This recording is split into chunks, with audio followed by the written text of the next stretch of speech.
Gustong gusto ko ang bahay na to, lalo na itong bahagi ng kwarto. Sobrang komportable ang pakiramdam. Parang naiisip ko na iniwan ang lugar na to nung Pasko at mahilig din siya kay Elvis. Wow, ang galing naman yan. Meron tayong mga love letter dito, ang misteryoso naman. Sige, baba tayo doon, tara. Kinikilabutan ako.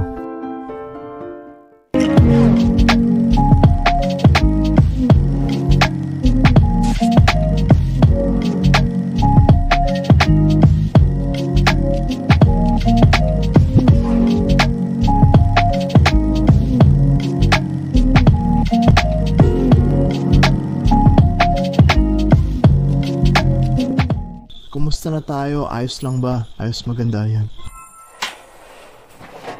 Matapos ang ilang panahon, gumawa ulit ako ng ganitong intro. Karaniwang nasa labas ako nag-e-explore at doon gumagawa nito. Maligayang bagong taon, mga kaibigan. Taong 2021 na, tara na. Sana maganda ang bakasyon ninyo. Para sa marami, 2020, ngunit habang tumatagal, dapat nating matutunan ang mga aral nito at pahalagahan ang mga natutunan. Ngayong 2021 na hindi ako masyadong nakapaglakbay noong nakaraang taon, kaya halos lahat ng aking mga video ay galing lahat sa Estados Unidos. Hindi na ako nababahala kahit kaunti. Nakatuklas ako ng mga bagong lugar na hindi ko alam na meron pala dito sa Amerika. Kaya nga alam mo na, 2021 maglulunsad ako ng mga bagong hoodie para sa clothing line ko. Inaasahan kong mabibili nyo na ang mga hoodie na ito sa pasimula ng susunod na buwan. Tingnan nyo, ang ganda, diba? Gustong gusto ko talaga ang mga kulay. Alam mo na, itim at pula, minimalistic ang disenyo at 100% cotton, kaya pinili ko lang ang pinakamataas na kalidad ng tela na pwede mong makuha para sa hoodie at ibebenta ko ito sa napakagandang presyo para kayang bilhin ng kahit sino. Sa palagay ko, ito rin yung pinakagusto ko. Lalo na para sa inyo mga babae dyan, sa tingin ko magugustuhan niyo talaga ang kulay na ito. At kung nagtataka kayo tungkol sa isa pang hoodie na una kong inilabas noong nakaraang taon, ire-restock din ang mga ito sa simula ng susunod na buwan. Isa pang pagkakritikal bangin ay ang fan mail. Mga kaibigan, maraming salamat sa pagpapadala sa akin ng fan mail. Nabasa ko ang marami sa mga sulat ninyo at talagang naantig ang puso ko. And sobrang saya ko na ang mga ginagawa ko, yung mga nililikha ko ay nakakapagpasaya talaga sa inyo. Kaya maraming salamat talaga. Kung gusto nyo ring magpadala sa akin ng fan mail, maaari nyo itong ipadala sa address na nasa banner ko o ipadala lang kay Steve Ronin, Post Office Box 600 at Siyam, Norfolk, Massachusetts 0256 o hanapin ito sa description ng video na ito. Talakayin natin ang exploration video na ito para sa araw na ito. Inabandona ang lugar na ito noong dekada 90. Nang pumanaw ang ama, hindi na minana ng mga anak ang ari-arian. Tumanggi na silang magkaroon pa ng kinalaman dito. Kaya mula noon napabayaan na ang lugar na ito. Tinawag ito ng Urbex community na Elvis House. Hindi dahil dito talaga tumira si Elvis. Dahil kasi sa isang tao na malaking tagahanga at kolektor ni Elvis ang dating nakatira dito. Ulitin ko lang, hindi ito bahay ni Elvis kahit kailan. Pero dahil naging sikat na ang lugar, na-loot na ito at maraming gamit ang nanakaw sa loob na talagang nakakalungkot. Mag-e-enjoy kayo sa video na ito. May kakaibang kwento ang dating may-ari ng bahay. Hindi lang siya kolektor ni Elvis, naging bahagi rin siya ng Navy noon. At isa na rin siyang mga ngaso, kaya may paliwanag kung bakit may taxidermy sa loob ng bahay na ito. Pero hindi ko na patatagalin pa, tara na at ituloy natin ang ating adventure. Pero una, i-thumbs up ang video. Happy New Year, mag-enjoy kayo!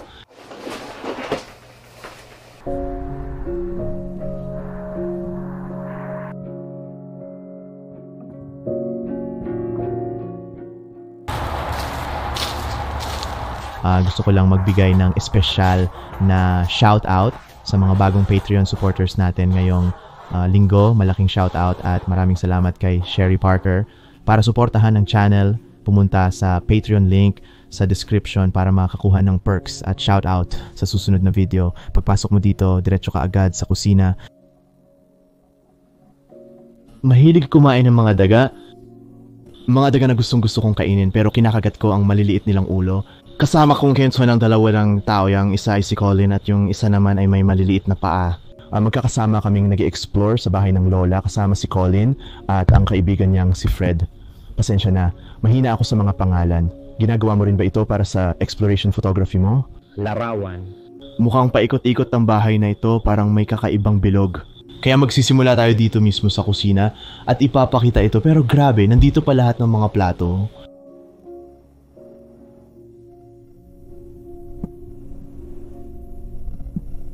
Nandito pa pati mga kutsilyo, tinidor at lahat ng gamit sa kusina. Ha? Kaya makikita natin na talagang malakas siyang uminom. May anak siya siguro, base sa kalendaryo ng pampublikong paaralan. Nasaan ang petsa ng pag-expire? Hanggang Hulyo 26, 2018 lang yan. Uy, ano yan? Batman collector na mug. Ano mo ingay yo? May naririnig akong langit-ngit. Siguro yun na nga.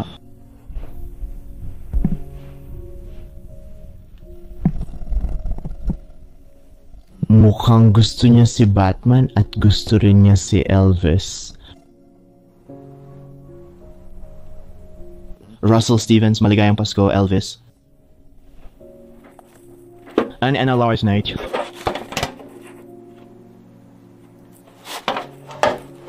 Oh, may teddy bear.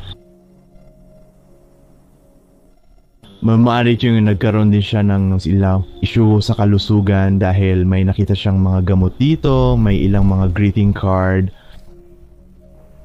at isang napakasayang bagong taon. Sapat na ito mula sa kanyang mga kaibigan. Magkaroon ka ng pinakamasayang Pasko kailanman. Nasa tamang panahon tayo para galugarin ang bahay na ito dahil 2 linggo na lang ay Pasko na. Sana ay magkaroon kayo ng isang kahangahangang buwan ng bakasyon, mga kaibigan.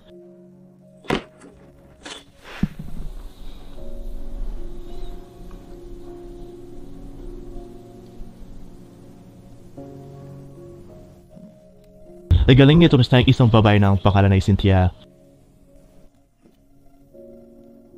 At napakarami nito para tingnan lahat.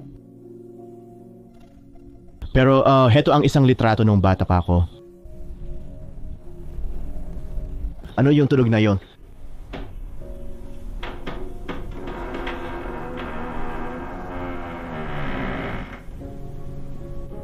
Siguro yun ang pinto sa labas.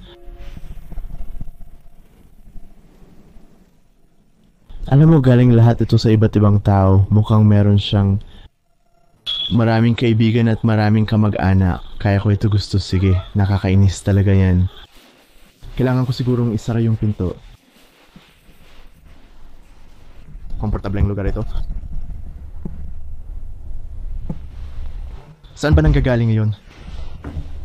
Hindi dito sa pintong ito.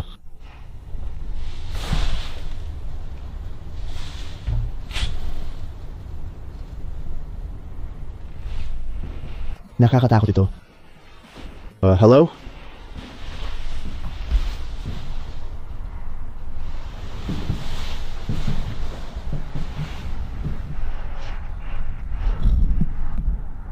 Tama, kaya yung naririnig ay dahon na gumagalaw sa hangin. Ito ba ang pintuan?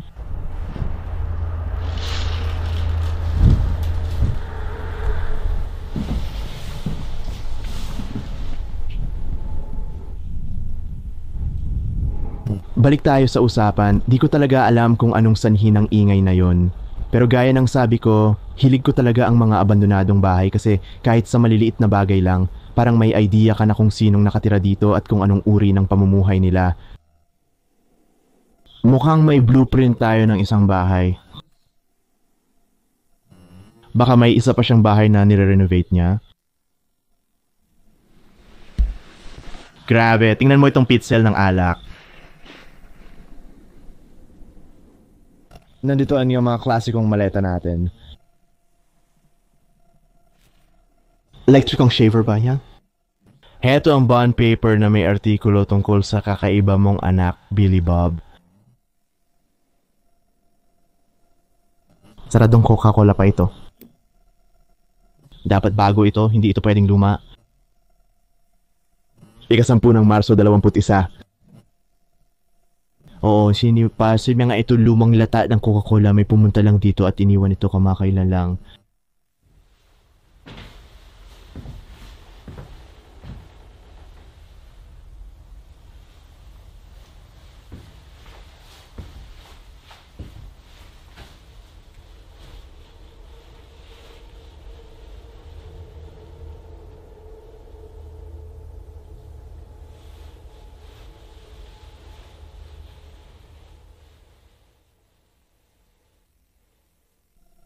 Mahal ko ang bahay na ito, lalo na ang kwartong ito. Sobrang komportable ang pakiramdam dito.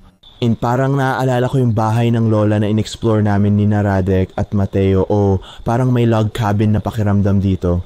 Yan ba ay taxidermy? Siguro nga grabe. Ang tutoy rin niya daw.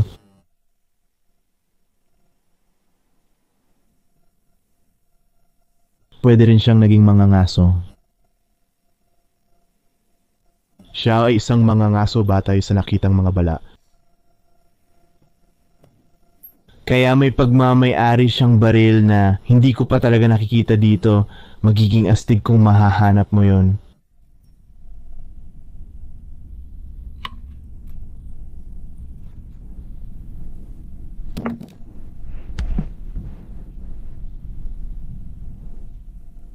Ilang badge. Gusto ko itong mesa at kung paano ito inayos. At isang lumang makinilya. Wow! Kaya siguro matanda na talaga ang taong ito. Wala akong nakikitang mga telebisyon o computer o PC. Kaya talagang namuhay siya ng isang napakasimpleng buhay. Mayroon akong maraming mga plaka dito sa sahig. Wala akong nakikitang si Elvis. Sigurado ako na marami ang nagnakaw ng mga iyon.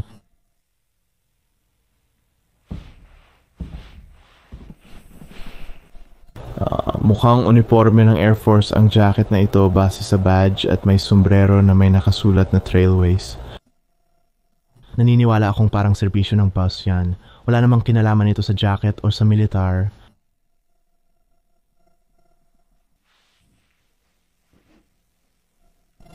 At maaaring ito ang lalaking nakatira dito noon.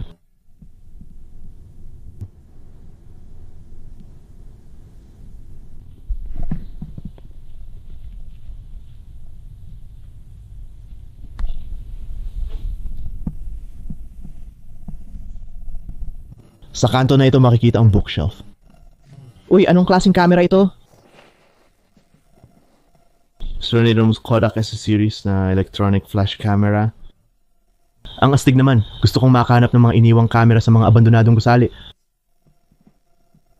Hindi pa ako nakakakita ng mga bihirang klase.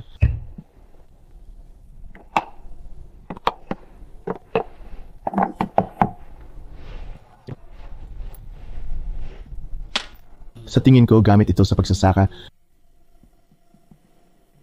Uy, tingnan mo itong manika.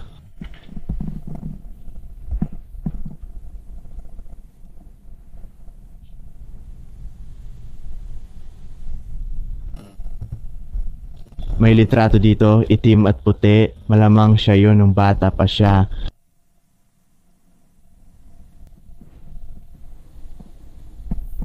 Narito pa ang isa pang litrato.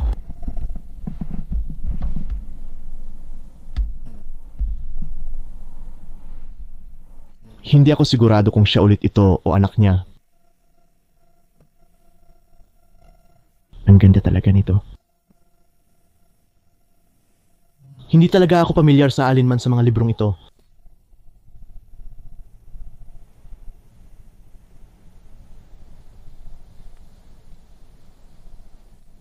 Ano pa ang nandito?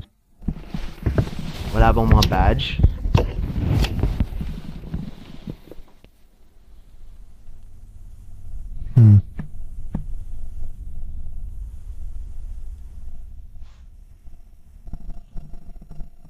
Ito ang una. Larawan ito ng isang babae.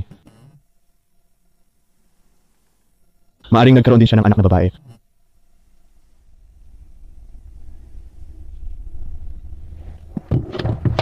Baseball glove ba ito? Nagtataka ako kung pinirmahan ito ng isang sikat na tao. Mukhang hindi naman.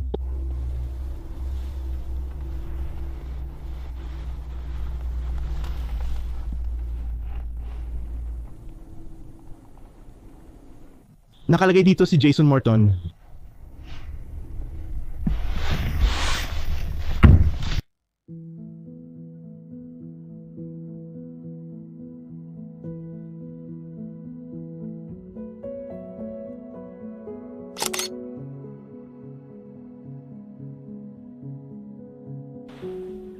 Well, may nakita lang ako dito sa sofa.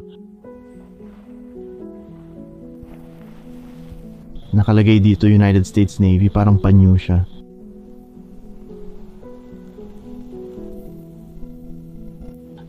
Parang naiisip ko na iniwan itong lugar na to noong Pasko. Napapansin nyo ba na may mga dekorasyong pamasko na naiwan lang dito?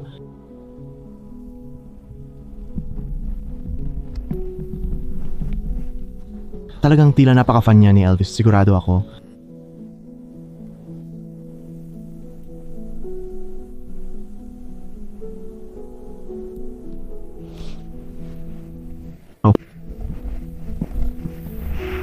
Ay grabe, may litrato pa ni Elvis. Ay nansulang ito sa loob at may lalagyan ng salamin. Ang astig ng mapa na yan, parang inukit at parang angkla ng barko.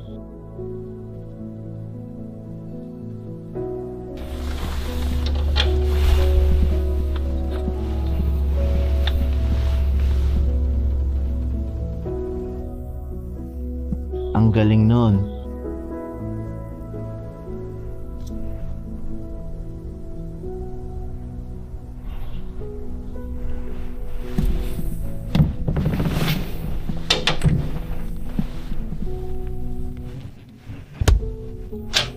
Mukhang nagka-problema siya sa paglalakad dati.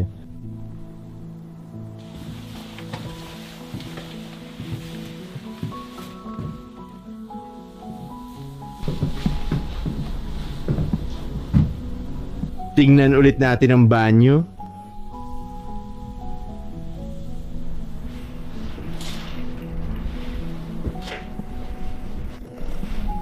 Larawan ito ng isang pusa.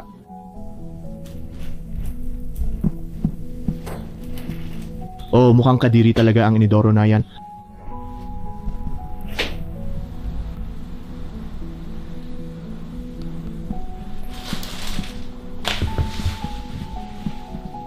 Ayan, nandyan ang kwarto, tama? Sa tapat lang nun. Mapa ng mga hayop sa Nevada. Gusto ko talagang bumisita sa Nevada sa lalong madaling panahon. Ipaalam sa akin sa komento kung taga roon ka at may mga magagandang lugar na gusto mong tuklasin at i-video ko. O si Clint Eastwood, pare ko. Kung nakita nyo na ang inabandona na Gran Torino Mansion na na-video ko, malalaman nyo na sobrang fan ako ni Clint Eastwood. Ang astig nun.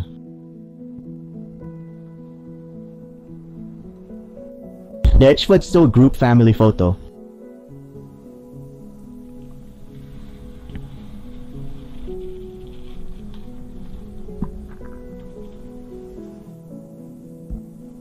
Pakiramdam ko parang kwarto ito ng anak na lalaki dahil sa mga laruan na nakakalat.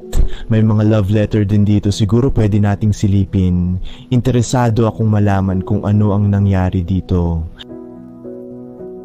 Grabe, mukhang talagang gusto ng babae yung lalaki at parang basta na lang siyang umalis. Kumusta? Ako, okay lang. Reha. Siya rin ba yun? Galing ito kay Lisa. Nakuha na natin sina Reha at Lisa. Galing ito kay... Huwag pansinin, iba-ibang tao sila. Sandali, hindi, pareho ito. Ito ang sulat na ito. Mag-iwan lang ang komento sa ibaba at ipaalam sa amin ang buong kwento. Nagbabantay para sa baril na yon, dapat nandito sa bahay na ito. Dapat nasa kwarto yon, pero hanggang ngayon puro mga libro at papel lang ang nakikita ko. Kung meron man, baka ninakaw na ang baril.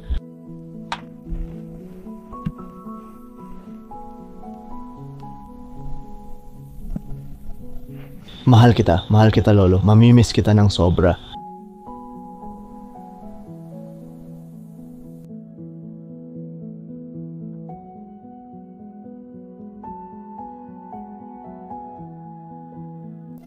Kaya binasa ko ang ilan sa mga liham. Pero wala akong manabasa na may binanggit tungkol sa panluloko. Ano yung sinabi nila? Parang magkasintahan ba sila? Ibig kong sabihin, hindi. Nabasa ko yung unang liham at sinasabi doon na sinubukan niyang hanapin siya pero wala siya doon at pumunta siya sa isang club at... Isa yung trahedya, no? Siguro pwede nating ipalagay na gano'n nga. Ina-assume ko na lahat ng yun. Malit sa labas ang lugar na ito, ngunit pagpasok, malaki pala. May 3 kwarto at basement floor ito at makikita rin ang sala. Malaki-laki ito. Siguro sa mga bata ang mga kwartong ito. Tingnan muna natin ito. Narito ang tiyong ilang damit. Mukhang pag-aari ito ng isang babae. Sa totoo lang, ang ganda talaga nito.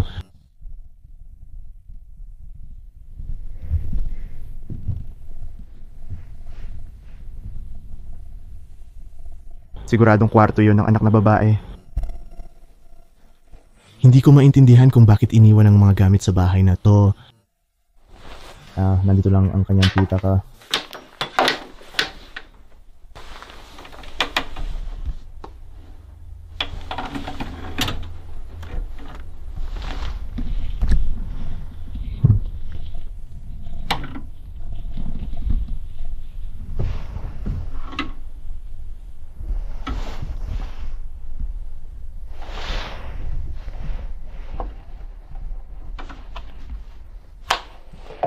Iniwan ko ang cellphone ko dun nung Pasko, panahong alam mong gustong magkasama-sama at maging masaya ang mga pamilya, kaya medyo kakaiba.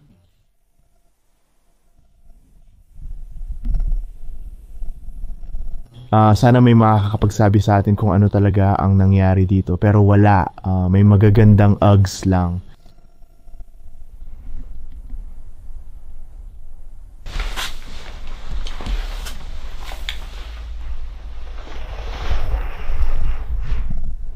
Kakaibang litrato naman yan para isabit sa pader mo.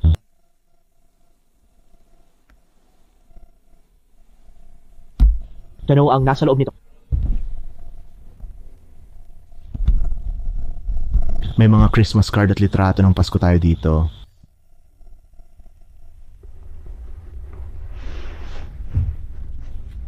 Mga litrato ng sanggol, Ashley. 12-86. Ibig sabihin niyan, malamang buhay pa siya at nasa edad 30 na ngayon.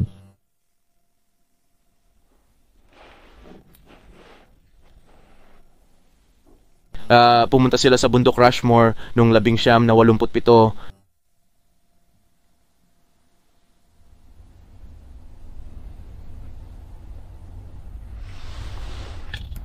May isa pang litrato. Magagandang tanawin ng Los Angeles. Tila sila yung nagsisiyasat sa isang inabandonang gusali. Uy, si Ashley ba ito? Ang susunod na kwarto ay malamang kwarto ng anak na lalaki.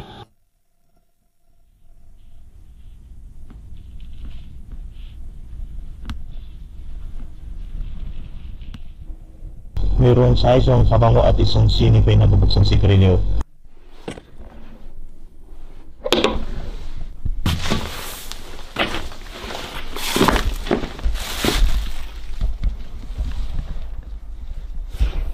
Tiyak. Aparador ng lalaki.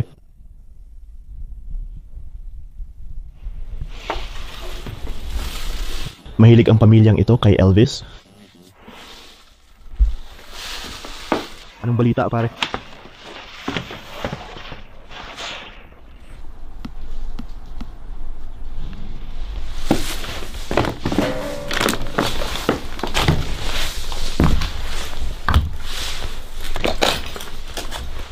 Meron pa nga kaming mga Elvis collectible cards.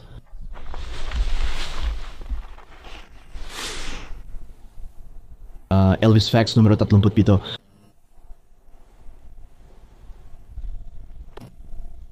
Parang lahat ng mga katotohanan tungkol kay Elvis.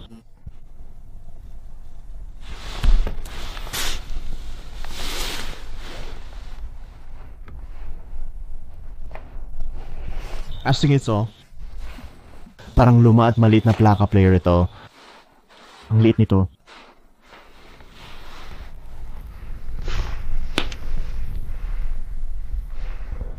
Pare, hindi pa nga ito na ilalabas sa kahon. Palamuti lang ito sa Pasko.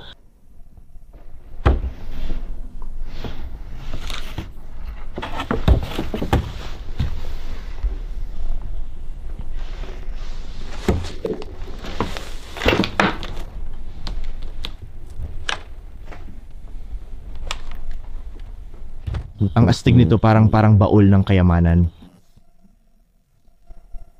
Sayang, hindi ako nakarating dito sa tamang oras kasi naalala ko, narinig ko na itong lugar na ito ay may mas marami pang mga bagay. Meron daw malaking lumang plaka player dito at maraming mga plaka ni Elvis na medyo bihira. Katulad diba sa nakita ko sa aking mga pag-explore sa Pope House. Yearbook ba ito? Maaring ko.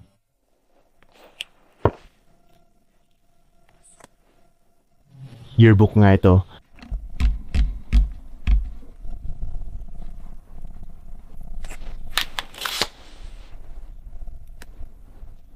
Dang! Nag-alisa na ang mga kaibigan ko. Nag-iisa na lang ako. Yung pinto doon ay umuugong pa rin. Silipin lang natin ang basement at pwede na tayong umalis. Sinabi niyo mga kaibigan ko na astig daw sa kabilang bahay nang tumingin sila roon. Ang baho dito sa baba.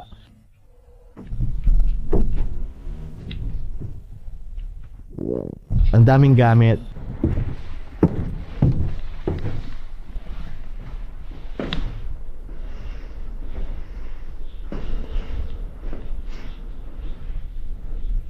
Karaniwang itsura lang ng basement.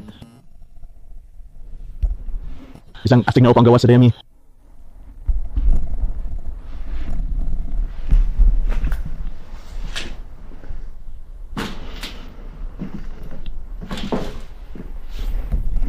Bowling ball ba yun?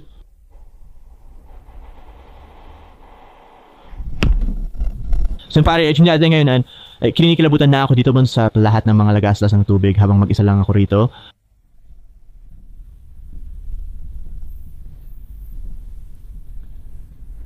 Siguro pwede na tayong umalis mula rito.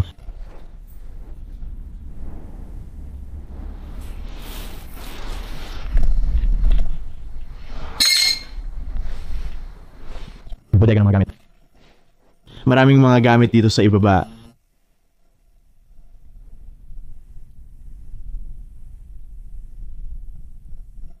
Yung ba ay hindi pa nabubuksang television?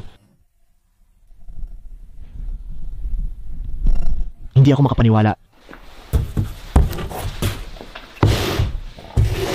Walang laman ang kahon na ito. Sobrang gaan niya. Yung television na nandito dati.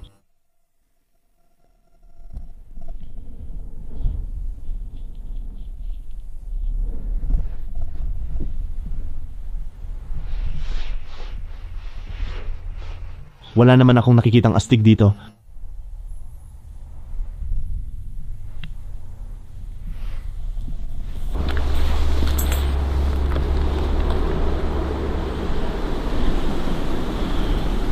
Sige, tingnan ko muna yung mapa. Nandito tayo ngayon. Kailangan nating pumunta dun sa taas. Diretso lang tayo.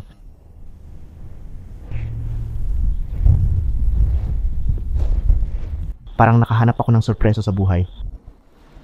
Tingnan mo itong troll na manika.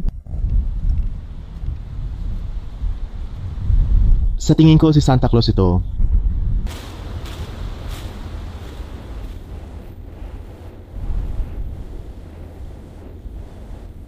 Hindi ako madalas mag-explore mag-isa pero kailangan pumunta ng mga kasama ko sa isang mahalagang lugar at nahuli akong makipagkita sa kanila kaya medyo nakakabwisit. Gusto kong i-video ang buong lugar pero malapit na kami matapos.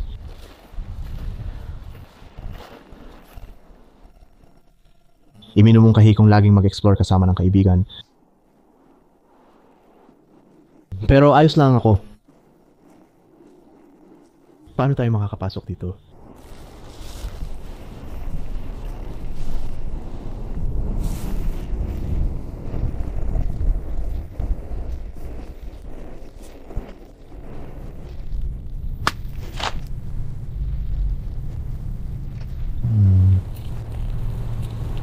Sobrang masukal na ang likod bahay. Ron,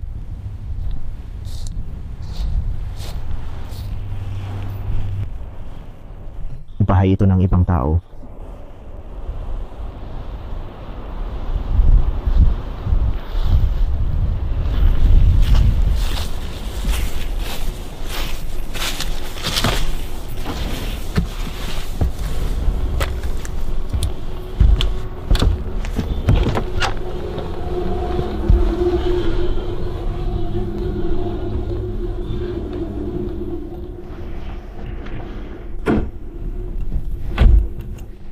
Hindi kasing astig ng unang bahay na inexplore natin, pero baka makahanap pa tayo ng ibang bagay dito. Isang television plaka, ang radyo na pinagsama sa isa. Gawa ito ng General Electronic. Uy, may nakuha tayong...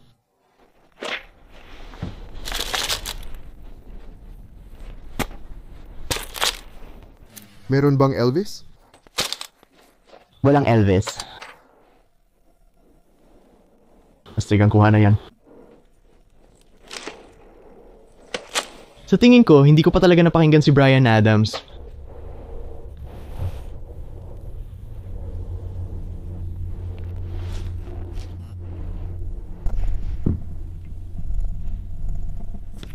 May ilang mga puna ako. Mula pa noong 1948, grabe.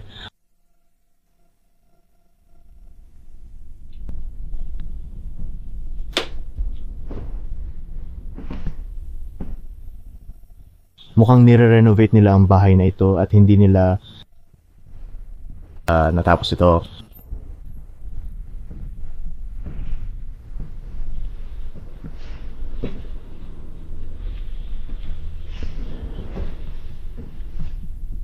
Nakakita ako ng kalendaryo na mula pa noong 1963.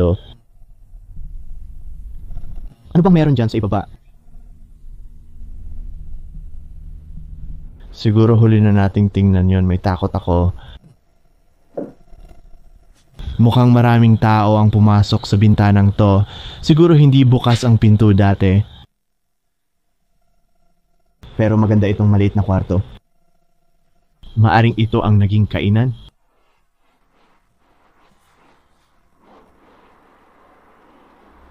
Oo, sa tingin ko nga.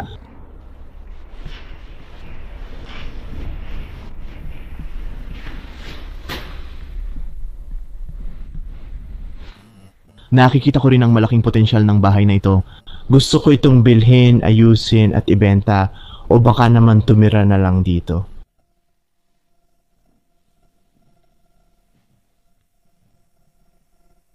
Ito ba isang buong balangkas lawang? Walang mga papeles, talagang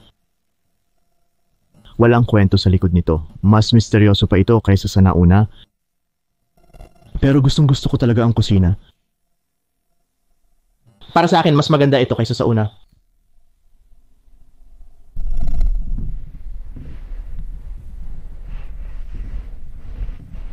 Yung mga nalas na may kapal na Ritzo ay nagpapahiwatig na may nanirahan dito noon. Ano yung sinasabi niyan? Caitlin, may kung ano na may puso. Parang pininturahan ng pintuang ito. Basagin ang katahimikan.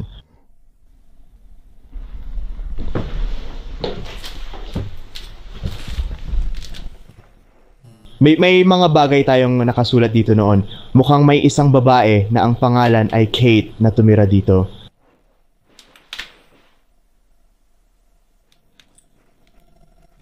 Kate, mahal kita. Mahal ka ng iyong asawa, magkaibigan tayo habang buhay, magpakailaman ako at si Ali magpakailaman kahit gaano pa kalayo, haha. Nasa ganito na lang, kailangan kong gawin ang buhay na ito. Bigyang saysay, napaka-misteryoso.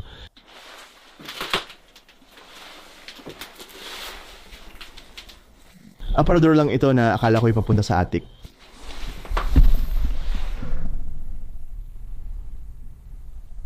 Naku, mukhang may namatay. Isang lalaki na ang pangalan ay Jason Morden. Sumalangit nawa, mamahalin pa rin kita. Namimiss na kita, Itay, mahirap ang buhay nang wala ka. Naku! Ang iyong sumano sa mga tatao, hindi ako makapaniwalang lilipat na ako. Christy, sumalangit nawa ang iyong kaluluwa. May nangyari talaga dito. Lola Bill, naway sumalangit ka na. Christy, sumalangit nawa ang iyong kaluluwa. Siguro si Christy ang lola. Sige, oras na para tingnan ng ibaba.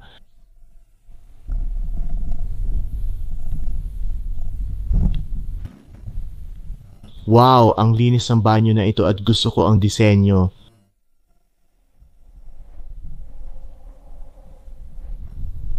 Nakakita ako ng itim na amag doon kaya hindi ako papasok. Heto ang isa pang pinto na makulay at puno ng pintura. Maraming sulat dito. Kwarto ni Ashley. Talagang mahal ni Ashley si Daniel, kaya ulo ng tae. Dalawang mambaing magkapatid ba ang nakatira dito?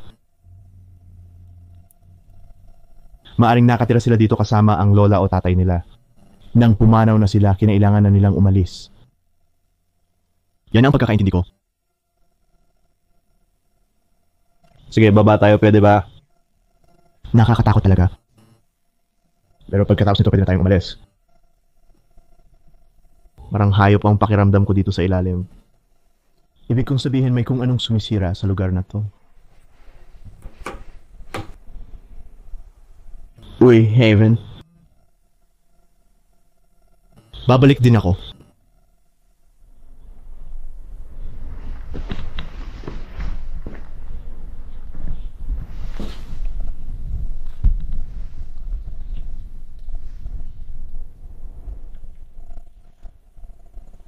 Kamusta?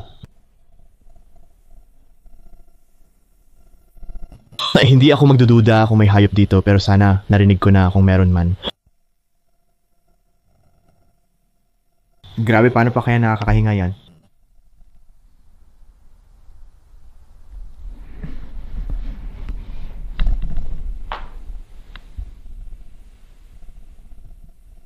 Talagang mahilig magpinta ang pamilya.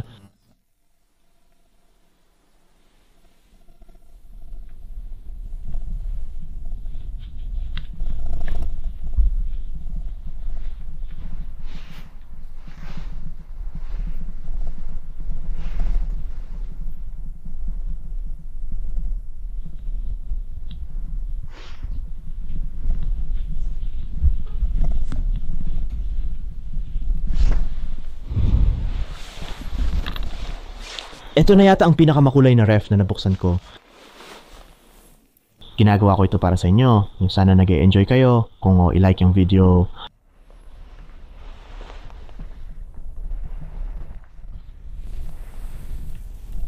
Itong refrigerator na ito ay puno pa rin ng mga kaldero at kawali. At mga tasa.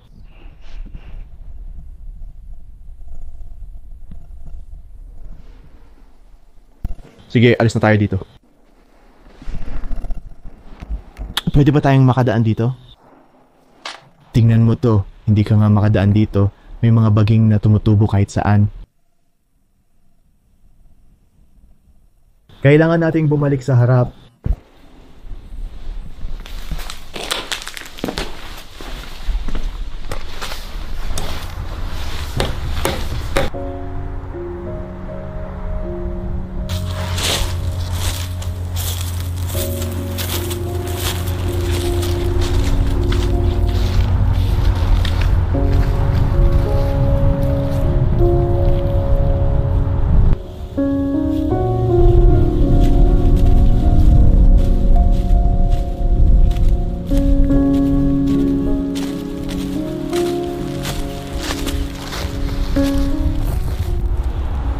Mukhang dati may harden dito.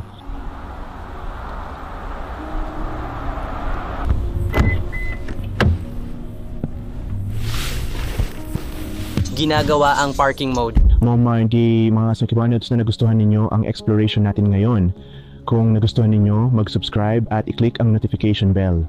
Mahilig ako sa mga abandonadong bahay at time capsule na bahay at ito ay isa sa mga hindi malilimutan. Masaya lang maglakad-lakad, makita ang lahat at ang kakaibang arkitektura ng mga bahay. Maliit ngunit paganda ang pagkakagawa nila. Hinahangaan ko ang kanilang estruktura. Medyo misteryoso ito kaneng, ngunit mukhang nahulaan natin ang uri ng buhay nila at ang maaring nangyari. Naniniwala ako na yung unang bahay malamang nasa 30 na ang mga anak nila ngayon. Malamang pumanaw na ang ama. Mangamang may kanya-kanya ng buhay ang mga anak, kaya nagpasya na lang silang iwan ng bahay at hindi ito manahin. Pakiramdam ko, pumanaw ang ama noong buwan ng Disyembre kaya naiwan lahat ng mga dekorasyong pamasko doon. Ganun din ang nangyari sa pangalawang bahay na medyo kakaiba rin. Hindi namin iniisip na magkamag-anak ang mga pamilyang ito at parang pareho silang pumanaw noong Disyembre. Ibig kong sabihin, yung pangalawang bahay ay may mga dekorasyong pamasko rin na naiwan sa loob. At may ilang mga sulat at nabasa ko na sa tingin ko si Christy ay pumanaw noong Disyembre 18. Kaya nagpapaliwanag ito ng marami, bahagi talaga ito ng buhay. Siguro ang pwede nating gawin ay pahalagahan ang mga sandaling meron tayo ngayon at mabuhay ng buong buo dahil sa huli wala talagang mahalaga. Kaya gawin mo na lang ang lahat ng makakabuti. Salamat sa pagsubaybay at abangan ang susunod na adventure sa darating na linggo. Marami pa akong nakalaan para sa inyo. Araw-araw akong nakakadiskubre ng mga abandonadong bahay na parang time capsule at tuloy-tuloy lang ang aking pag-e-explore. Kaya ayun, Sabado alas 6 ng gabi, magkikita-kita ulit tayo. Tandaan, mabuhay ka ayon sa gusto mo at magkikita-kita tayo sa susunod na adventure. Peace.